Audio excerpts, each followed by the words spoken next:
welcome to my design series part 3 video. We're going to talk about styling a coffee table today. Sorry I don't have my mic on today, but hopefully you can hear me clear. Today we're going to talk about styling square tables versus round tables versus more of a rectangle coffee table. As you can tell here, mine is very large. I love oversized coffee tables. They're perfect because they actually give you a lot more room to showcase. And I'm going to teach you how to divide it in sections, which will make it easier for you guys to style. So first, let me remove and start from scratch.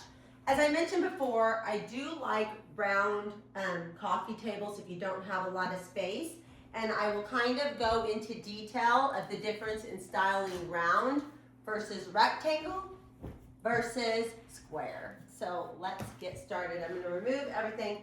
Now, obviously, you don't need to have all the same decor that I have. You can pick and choose your favorite pieces, your favorite style, whatever you love the most. But we're going to talk about odd numbers versus even numbers and how we separate it into sections. I will highly recommend to always get as large a coffee table as you can. So many people think if you have a coffee table that's oversized, it's going to take up too much of your room and make it feel smaller. Reality, it makes it feel larger because it's a focal point, it's a center focal point. You can have most of your decor here instead of on all these little knick-knack shelves everywhere. Okay, so first, let's imagine an imaginary line right through the center and through the center this way. So we have an imaginary line here and an imaginary line here. So you'll have 4 sections. So each square, you're going to think of decorating that square and then incorporating it to not mimic, but balance the other side. So let's first start with the first square. I love using coffee table books. You cannot have enough coffee table books, so we're going to start. I'm going to start with my set of 3. I love an odd number. If you have an odd, an even, and an even. It balances the opposite direction. So the first square, the front right corner, I have these Bible books, and I'm going to stack them. So this one I have about 1, 2, 3, 4, 5, 6. So I have about 6 in each stack. I have the whole Bible verse here. So we'll stack 1 stack, 2 stack, and the 3rd stack. Now you don't have to have a stack. You can just do a couple of books. Mine are thin, so I did more. But do you see how, if you do the imaginary line again, right down the middle, and right down the middle here, this is centered in the box. So my 3 stacks here are centered if there is an imaginary line right here. So that first section is done. Now, let's focus on the opposite. So instead of right here, we're going to go diagonal. I love to do a simple 1 item here. So here I have a simple marble tray. Then I have a glass vase, and I added a candle inside. Even though there's 3 pieces to mimic those 3, they're stacked. So we have a little bit more height, but it's still correlating with the 3 there. Now, that's 1 square. Again, imagine your imaginary square here. This is the 2nd square. We still have that square and this square. Let's move here. So in this square, I want to place 1 coffee table book for 2 reasons. For elevation and for color. This is a white marble, so I want to make sure I kind of balance the darkness here with a darker color. So I'm going to use a book, and then I'm placing this beautiful mercury glass. Now this is really tall. As you can see, I have height, step down height here, and then we're going to have 1 more step down height. So we're starting high, medium, low, and then the lowest.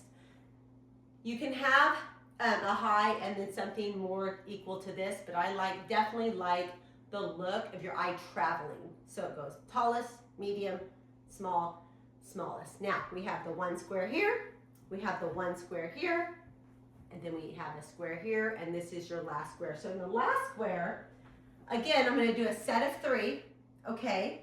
But I'm going to do it in layers. So I have an oversized coffee table book. As you can see, I use a lot of coffee table books.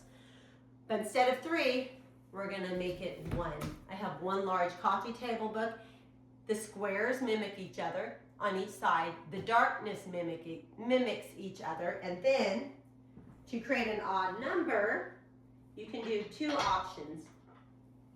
This is a beautiful marble box. You can place it there, and then set the coasters, marble coasters, on the side. But what I really like to do is have it here, move it over a little bit.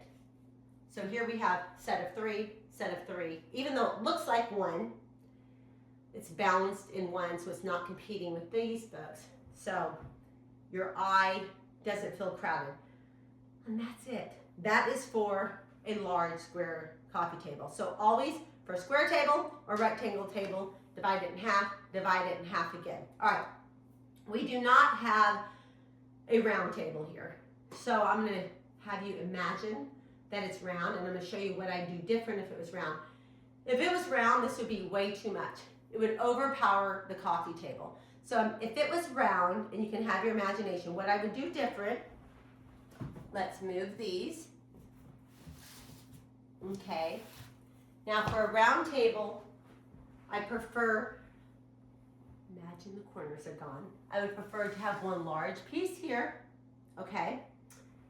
And then you can still have this in the center and this to the side. So if you imagine, this is if it's a large one. If it's a smaller round, then you would want smaller scale pieces, obviously.